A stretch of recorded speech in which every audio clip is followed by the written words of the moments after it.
Hello सांग मैंने आपण मान मोर नुआ ब्लॉग को स्वागत करुच्ची बड़ मान को नमस्कार सान मान को स्नेह जन ब्लॉग टे स्टार्ट करुच्ची। आज ब्लॉग टे मो बापा आसते 2 दिन हम बापा आज पलैबे से मो मन दुख मो झीर मन दुख। आज खाइबा कर भात डाली मो ससुर मत फोन करते से चिकेन नहीं आसुँच मुझे मसला प्रिपेरेसन करदे चलतु देखा मसला कौन कौन प्रिपेरेसन कर देखु ये पियाज मु काटी नहीं अदा रसुण पेस्ट टमाटो भी काटी नहीं रखी नहीं ये आलू भी काटी देची मसला प्रिपेरेसन कर देची। बापा आसले खाली रोसे हम मैंने बापा एवं आसी ना आम माँ झी बाहर बसचु बापा आनते मो बापा आते कोली आम माँ झी बाहर बस खाऊ मामा कोली खाइबू दे दे खुआदेबू आम करी मु दब पाटे आम आम पड़गला माँ झीटी बाहर बसचु कोली खाऊ बाबा दुकान आसी ना अपेक्षा करते आसबे ए टाइम हो गला 12टा जा नाचू जा नाचू एटा कहा चौकी तोर घर नहीं जीवु घर को नहीं जा घर को नहीं जा घर को नहीं जा घर को नहीं जा घर को नहीं जाऊनु नहीं जा घर को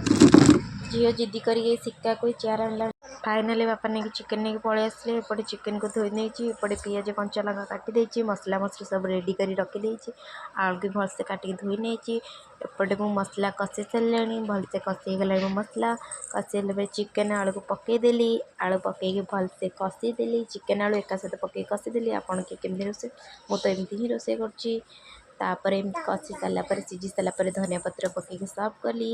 हो गला एपटे बापा खाया काटिली भात डाली चिकेन कषा बापा मो बाबा सहित झील खेलुले अजा नातुणी खेलुले मो झील जाए बाबा बस कहला खाइब बोली बाबा ताको 2टा भात देली से कि उगाड़ी देला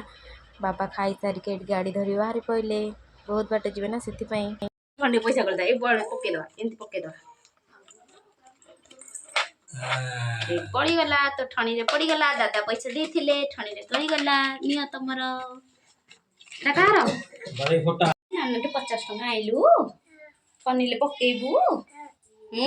मो झील पुराणा घर पटे शोई सेपट एपट घर नहीं आसली सांग मैंने मो बापा तो पलैले खाई सागे सागे पलैले टाइम हो गला 2:30 मुझे भी खाई सारे मो झील पुराणा घर पटे शोई पड़ा टेकी टेकी नुआ घर पटू आनी